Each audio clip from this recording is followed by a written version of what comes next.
Boa noite, meus amigos e minhas amigas do nosso canal Escola Teológica Católica. Meu nome é Fred, sou teólogo, catequista aqui da Matriz São José do Avaí.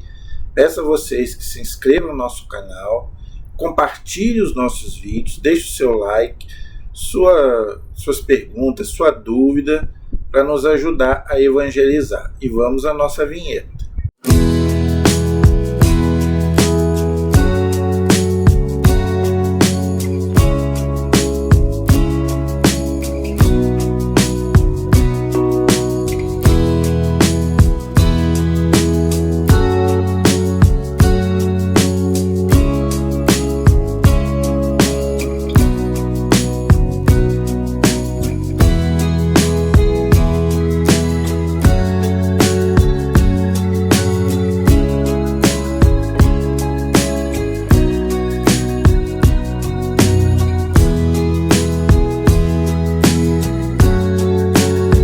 Então, antes da gente fazer o nosso vídeo de hoje, vamos rezar, pedir ao Espírito Santo para nos iluminar, para fazermos um vídeo de acordo com aquilo que o Senhor quer para nós.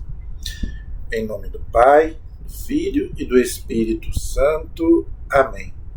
Vinde, Espírito Santo, enchei os corações dos vossos fiéis, acendei neles o fogo do vosso amor. Enviai, Senhor, o teu Santo Espírito, e tudo será criado, e renovareis a face da terra. Oremos. Ó Deus, que instruíste os corações dos vossos fiéis, com a luz do Espírito Santo, fazei que apreciemos retamente todas as coisas, segundo o mesmo Espírito, e gozemos sempre da sua consolação. Por Cristo Senhor nosso. Amém. Eu quero fazer com você uma oração antes de ler a Bíblia, que hoje nós vamos fazer mais um estudo bíblico. Então eu quero fazer essa oração que eu fazia quando eu fazia teologia, e a gente sempre fazia antes de começar o estudo, a gente fazia essa oração. Jesus, mestre que dissestes, onde dois ou mais estiverem reunidos em meu nome, eu aí estarei no meio deles. Ficai conosco aqui reunidos, para melhor meditar e comungar com a vossa palavra. Sois o Mestre e a verdade. Iluminai-nos para que melhor compreendamos as Sagradas Escrituras. Sois o guia e o caminho. Fazei-nos dóceis ao vosso seguimento. Sois a vida. Transformai o nosso coração em terra boa, onde a palavra de Deus produza frutos abundantes, de santidade e de apostolado. Amém. Assim seja. Em nome do Pai, do Filho e do Espírito Santo. Amém. Então, gente, é muito bom a gente também fazer uma oração tipo essa antes de estudar a Santa Palavra de Deus, porque a gente sabe que não é muito fácil estudar a Bíblia, não é? Então, principalmente o Antigo Testamento. Olha, eu, sinceramente, me considero um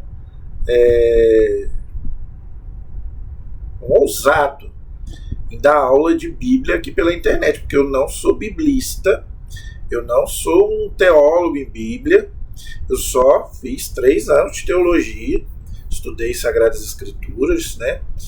Mas eu estudo muito, graças a Deus, eu gosto de ler a palavra, mas eu não sou o dono da verdade, não. Se eu falar alguma coisa aqui que não esteja de acordo com aquilo que a igreja ensina, você pode deixar aí nos comentários aí. O que eu me propus a fazer é um estudo da Bíblia, pegando livro por livro, desde o Gênesis, porque eu senti que o nosso povo católico não tem muita base, muito conhecimento da Bíblia. Tá? Infelizmente, a gente vê isso, né, nas conversas com pessoas de outras religiões. O católico, ele não tem argumento como o protestante, por exemplo. Passa até vergonha. Então, o nosso propósito é fazer com que a gente conheça um pouco da palavra de Deus. E o Antigo Testamento é muito mais complicado, porque é uma cultura totalmente diferente da nossa, um povo totalmente diferente do nosso, O povo judeu, gente, ele tinha, né, uma cultura totalmente diferente da nossa. Ok? Então o Antigo Testamento ele não é muito fácil da gente entender. Por quê? Porque eles estavam ainda sobre o tempo da lei. Não era ainda, Jesus ainda não tinha vindo. Tá? O que é o Antigo Testamento para nós católicos? É a preparação para a chegada do Messias. Tá? Então nós temos que ler o Antigo Testamento com essa perspectiva. O Messias preparar o povo para a chegada daquele que vai ser o Salvador, Jesus Cristo. Tá? Então, gente, nós estamos estudando aí o livro dos Macabeus, o primeiro livro dos Macabeus, e nós já estamos aí algumas aulas aí vendo aquela batalha de Judas Macabeu, que dá nome ao livro, né, os irmãos Macabeus. Primeiro vimos a história do pai deles, que era sacerdote, que morreu, e passou para os filhos. Os filhos não eram sacerdotes, mas eles enfrentavam muita perseguição e muita idolatria para defender a fé judaica. Só que é a chamada Guerra Santa, onde eles pegavam os pagãos e derrotavam, porque Deus estava combatendo por Israel, para tirar, inclusive, do templo de Salomão, que nós vimos na aula passada, que tinha sido profanado, tinha sido reconstruído por Esdras e Neemias depois do exílio, e eles colocaram lá, inclusive, imagens de deuses pagãos, amando do rei Antíoco Epífanes, pagão, que hoje nós vamos ver a morte desse rei, muito cruel, tá? Junto com Nabucodonosor, aquele rei da Babilônia, é o pior rei do Antigo Testamento, muito ruim. Mandou matar muitos judeus, massacrar muitos judeus, e mandou colocar lá aquelas imagens de deuses falsos no templo de Jerusalém. Era uma profanação, como acontece muito hoje nas nossas igrejas hoje. Tá? Então vamos ver aí, nós paramos no capítulo 5, hoje nós vamos para o capítulo 6, o fim do rei Antíoco Epífanes, a sua morte. Vamos ver a morte do rei hoje. Tá? Mas mesmo assim, vai continuar, as guerras vão continuar com os sucessores lá, né, dos reis. Ok? O rei Antíoco percorria as províncias do Planalto, não é o Planalto aqui de Brasília não, tá, gente? É do templo lá de Jerusalém. Ok? Quando ouviu dizer que havia na Pérsia uma cidade chamada Elimaida, famosa por suas riquezas, sua prata e seu ouro, e que seu templo era riquíssimo, dotado de véus, tecidos de ouro e de couraças, e armas deixadas por Alexandre, filho de Felipe, o rei macedônio, que por primeiro reinou sobre os gregos. Ele está falando de Alexandre Magno, tá? Que reinou ali no Egito, ali na Macedônia, tá? Que ele venceu os persas. Os persas tinham vencido os babilônios. Então, um povo vai derrotando outro povo e vai se apoderando daquelas coisas ali. Tá? Então ele viu que aquele templo ali tinha coisas muito luxuosas e ele vai querer tomar aquilo ali para ele. Né? Onde tem riqueza, todo mundo quer. Né? Dirigiu-se então para lá, pretendendo ocupar a cidade para saqueá-la, mas não conseguiu, porque os habitantes, tendo tomado conhecimento da sua intenção, opuseram-se a ele de armas na mão. E fala aqui que ele reinou sobre os gregos. Tá? Os judeus, eles se espalharam, tá? É a chamada diáspora. Tá? Os judeus, eles não ficaram só em Jerusalém, eles se espalharam, tá? Por todo o território ali. E depois se espalharam também pelo mundo. Okay? Os judeus, eles não ficaram mais só ali em Jerusalém. Ok? Então isso chama-se diáspora, é a dispersão. Ok? Por isso que fala aí que ele... E eles começaram a falar a língua grega.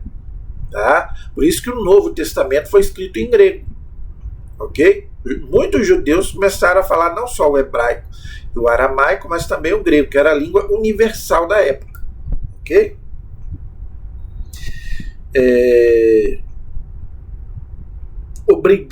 obrigado a fugir, foi com grande mágoa que partiu de lá para voltar à Babilônia.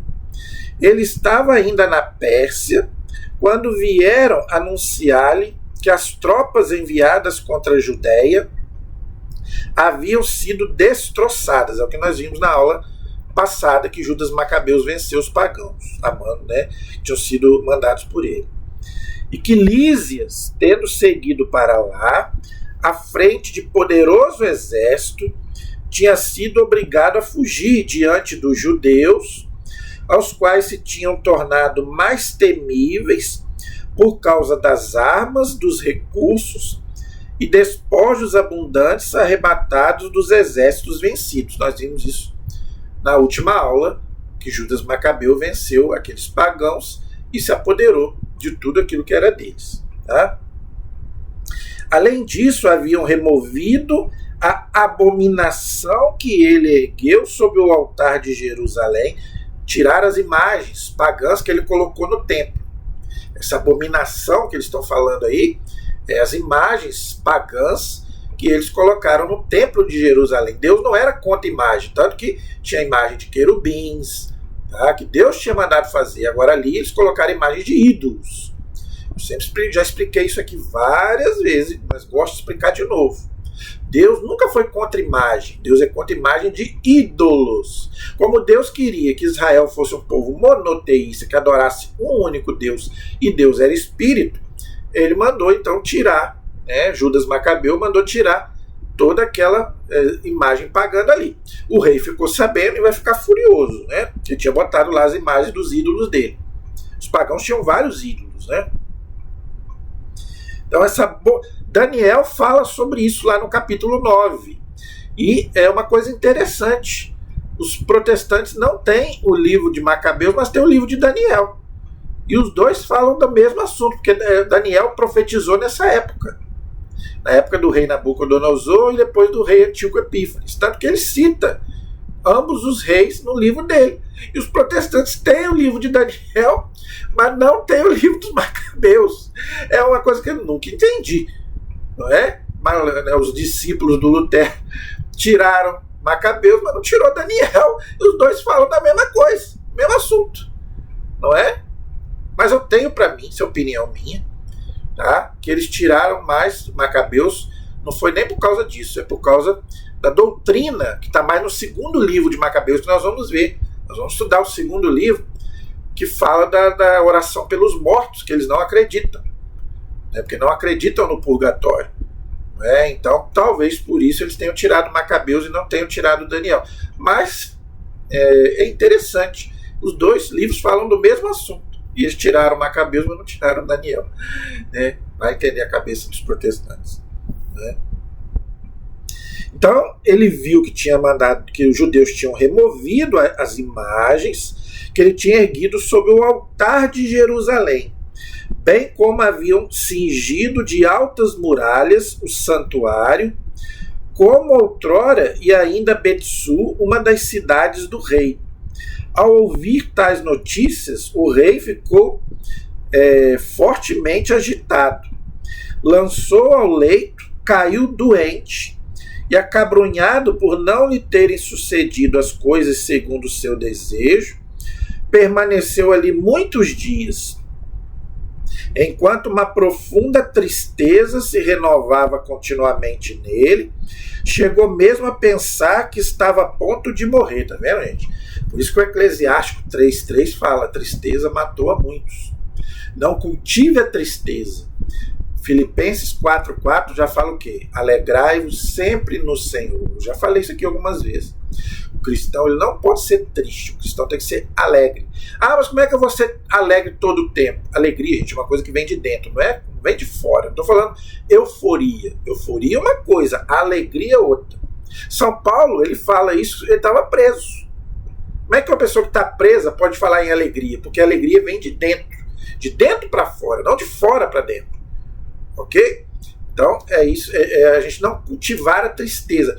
A tristeza causa depressão, causa ansiedade, causa várias doenças que as chamadas doenças psicossomáticas.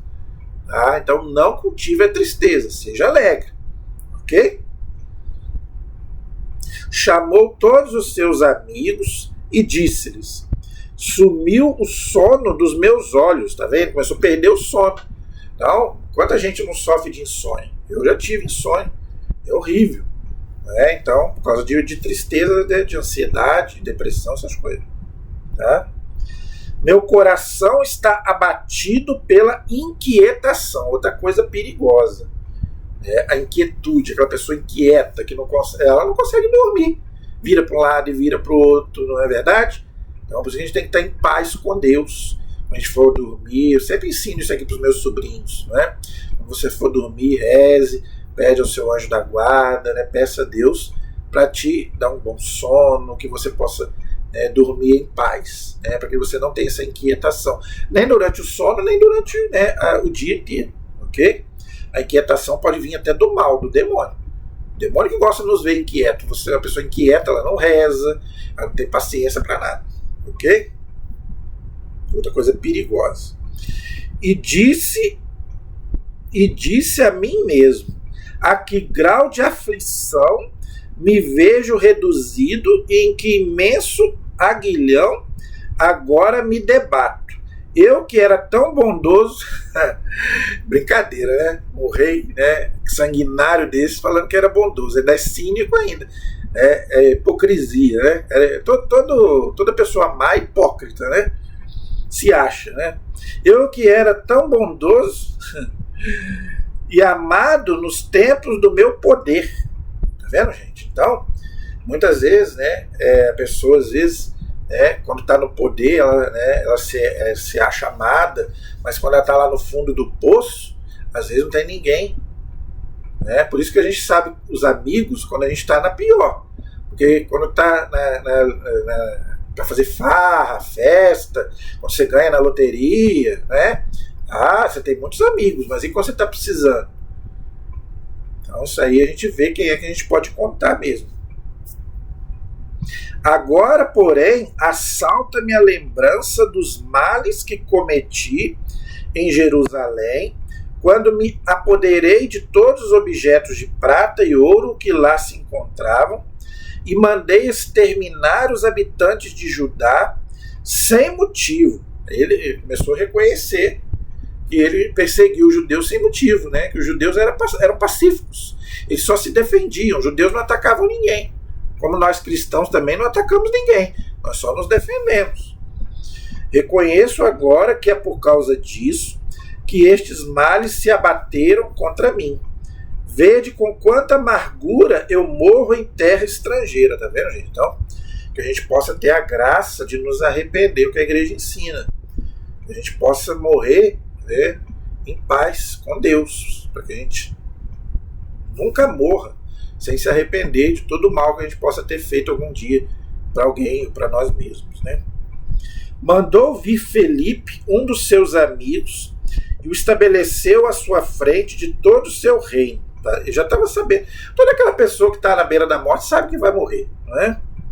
Entregou-lhe o diadema, o manto e o anel, encarregando-o de tutelar Antíoco, seu filho, de preparar-o para o trono. Né? A gente sabe que quem reinava depois que o rei morria era o filho do rei. E também se chamava Antíoco também. Ok? Ali morreu o rei Antíoco no ano 149, apenas soube que o rei tinha falecido. Lísias proclamou o rei, o jovem Antíoco, filho dele, né, que havia educado desde pequeno, e deu-lhe o nome de nossa, esses nomes são muito difíceis. Eupator. Nossa senhora, é isso mesmo, é o que está escrito aqui. Esses nomes malucos mesmo que o povo dava lá.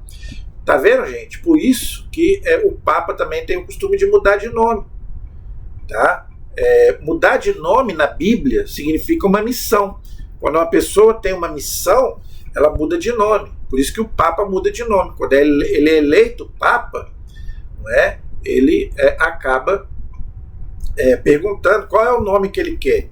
Agora o Papa Leão escolheu Leão XIV, né? Porque já houve Leão 13 papas escolheram Leão, o nome Leão, tá? Aquele que ruge. São João Batista é o leão que ruge no deserto, né? Então, não só os papas, mas, por exemplo, as freiras, quando elas entram para um convento, também elas mudam de nome. Santa Teresinha, por exemplo, mudou de nome, né, para entrar no convento. Então, isso é, quer dizer, missão. Mudar nome na Bíblia, né, Deus dá uma missão, ok? Então, isso já vem lá do Antigo Testamento. Deus mudou o nome de Abrão para Abraão, de Sarai para Sara, Jacó para Israel. E no Novo Testamento, mesma coisa. Simão para Pedro, Saulo para Paulo. Isso aí é normal, ok? Então, o rei morreu, vai reinar quem no lugar dele? O filho, né? Fazendo as mesmas maldades que o rei. Tá? Os ocupantes da cidadela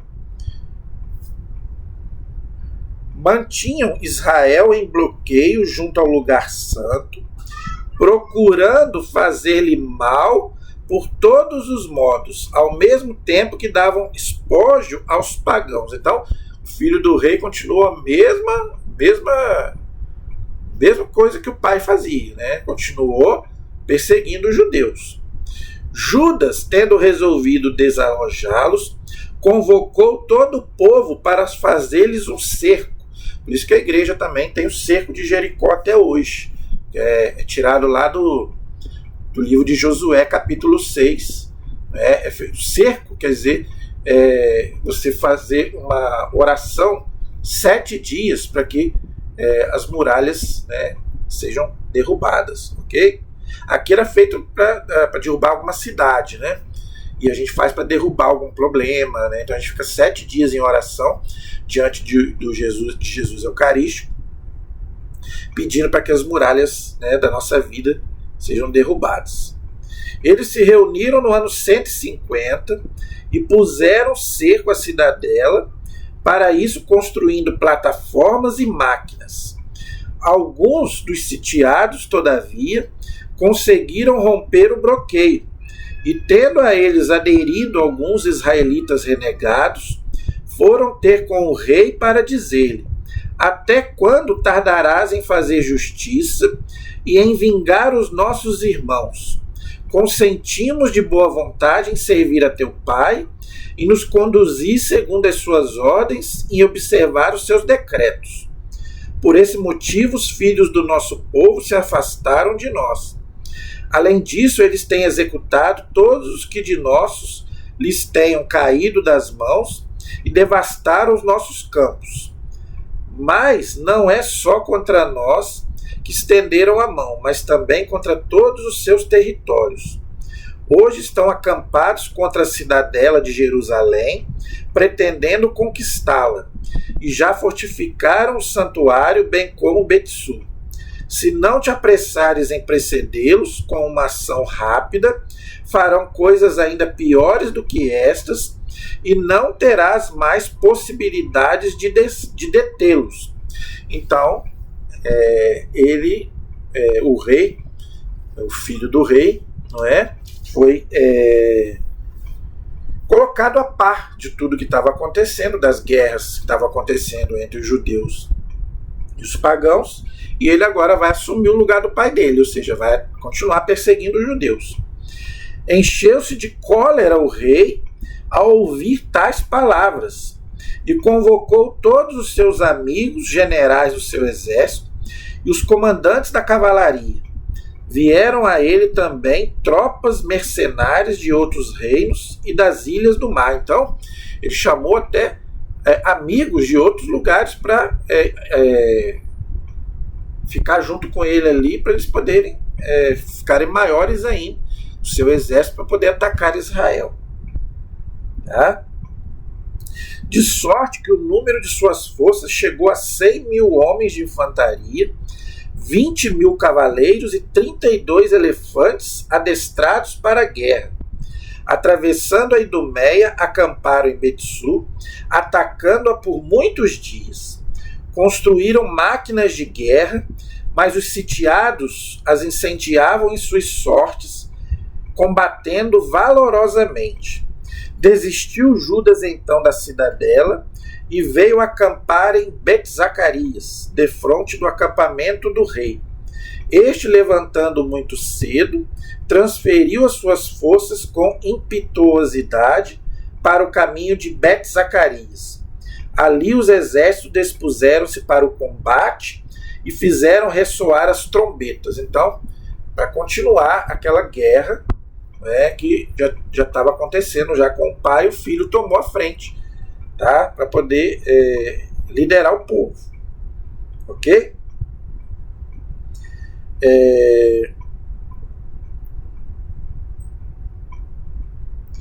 Para instigar os elefantes à batalha,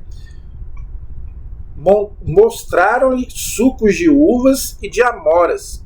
Distribuíram esses animais por entre as várias falanges, junto, né, protegidos por elmos de bronze. Além disso, 500 cavaleiros em linha cerrada haviam sido destacados para cada animal, prevenindo-lhe todos os movimentos e acompanhando por toda parte, sem jamais afastarem-se dele. Sobre cada elefante havia sólidas torres de madeira, 3 guerreiros que combatiam de cima do animal, e além deles o indiano. Quanto ao restante da cavalaria, o rei distribuiu de ambos os lados, sob os 2 flancos do exército, para importunar os inimigos e dar cobertura às falanges. Então, ele era tão ruim quanto o pai dele. Tá? Quando o sol refugiu sob os escudos de ouro e de bronze, iluminaram-se as montanhas com seu reflexo e brilharam como tochas acesas. Parte do exército real tomou posição nos altos das montanhas, os outros ficando embaixo e começaram a avançar com firmeza e em perfeita ordem. E aqui, gente, ele vai continuar narrando, tá? Eu vou pular para não ficar cansativo, porque nós já estamos falando isso, não é? Você pode continuar lendo aí, tá? Mas eu não vou continuar lendo para não cansar vocês, vai ficar cansativo, tá? E aí ele vai continuar essa guerra, tá? Ele vai tomar, né, essas cidades, tomada de Bet-Sur e cerco do Monte Sião pelos sírios. Monte Sião era o monte de Jerusalém. Sião quer dizer Jerusalém, tá? Os homens do exército real subiram à frente deles na direção de Jerusalém, e o rei pôs em estado de sítio a Judéia e o Monte Sião, tá? Fez tentativas de paz com os habitantes de Bet-Sur, os quais saíram da cidade porque não tinham mais víveres para ali sustentarem o cerco. Era um ano sabático para a terra. Assim o rei tomou Bet-Sur e ali deixou uma guarnição para defendê-lo. Depois ficou muitos dias assediando o santuário.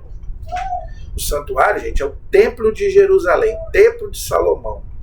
Tá? Que Esdras e Neemias tinham reconstruído depois que vieram da Babilônia e que eles estavam profanando, ok? Então ele já estava de olho também no templo, construindo ali plataformas e flechas e ainda fundas.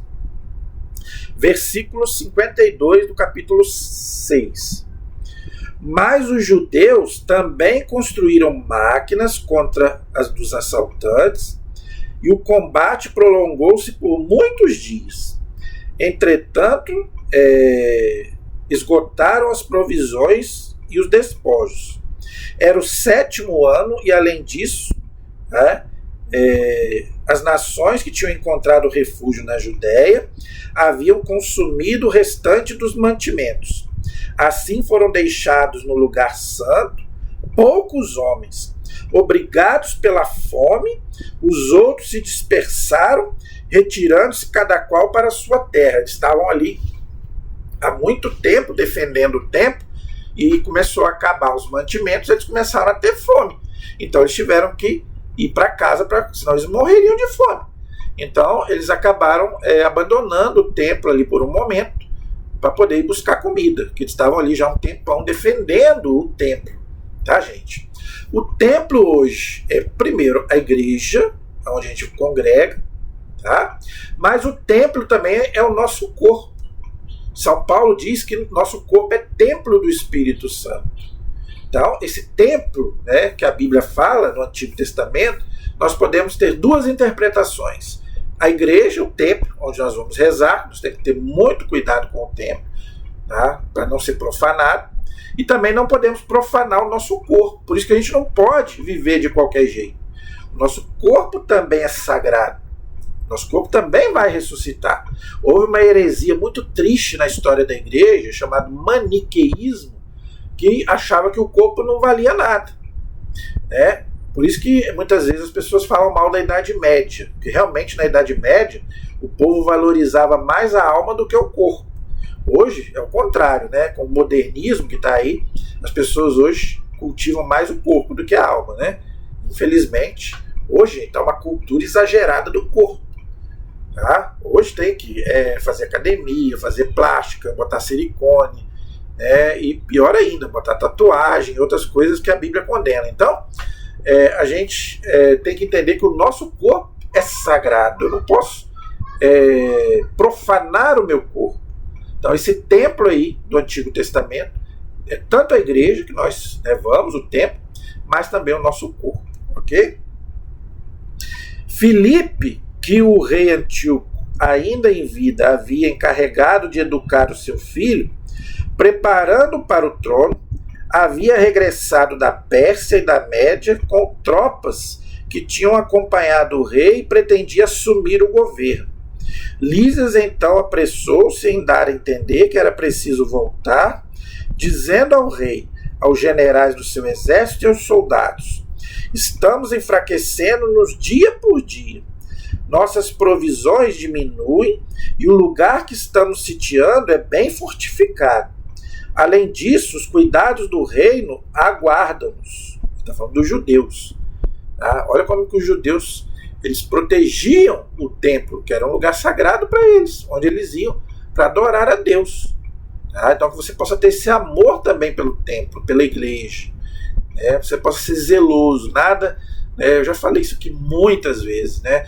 Você for para a igreja, vá para se encontrar com Deus, nada para conversar, ficar no celular, de conversa, a roupa que você usa, cuidado com a roupa.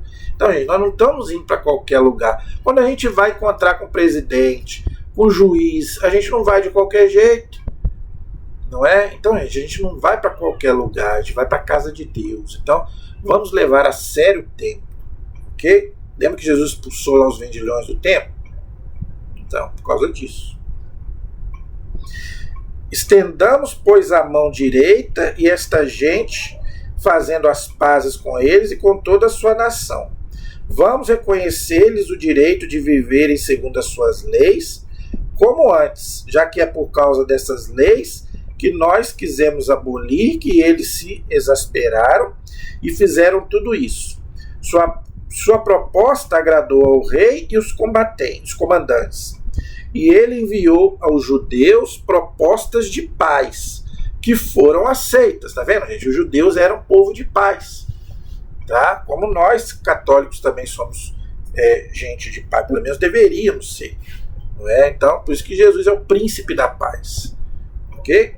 O rei e os comandantes confirmaram o acordo com juramento, e os sitiados, sob essas condições, saíram da fortaleza. Então o rei entrou no Monte Sião, em Jerusalém, e vendo as fortificações do lugar, violou o juramento. Tá vendo, gente? Isso é que é triste. É o juramento falso, não é? Então é pecado grave. Então o rei, logo quando ele entrou, ele violou o juramento prestado e mandou demolir a muralha ao redor, a muralha que os judeus tinham reconstruído ali para proteger o templo. Depois partiu às pressas e voltou para Antioquia. Encontrando-a em poder de Filipe, travou batalha com ele e apoderou-se da cidade à força. Então, ele fez essa maldades, né? Desculpa a palavra, essa sacanagem com os judeus, né? Oferecendo paz, mas quando ele entrou em Jerusalém, ele rompeu essa paz para dominar o povo. Ele queria realmente dominar os judeus. E, e vai continuar os judeus se levantando contra eles. Na nossa próxima aula, no capítulo 7, nós vamos continuar, não é, infelizmente, com essa tristeza que é essa guerra, não é? Porque tudo por causa de poder. O rei ele queria se apoderar, né, de Jerusalém, do templo, porque o templo, gente, era uma coisa extraordinária. O templo de Jerusalém, de Salomão, ele era todo de ouro. As nossas igrejas nem de ouro são, não é? Por isso que na Idade Média, algumas igrejas até eram. Né? Então, gente, para Deus tem que ser sempre o melhor. Tá bom? Então, mas não acabou não. Na próxima aula nós vamos continuar. Eu sei que é um pouco cansativo, tá? Mas a gente, né, aos poucos a gente vai andando aí até a gente encerrar mais esse capítulo aí, ok?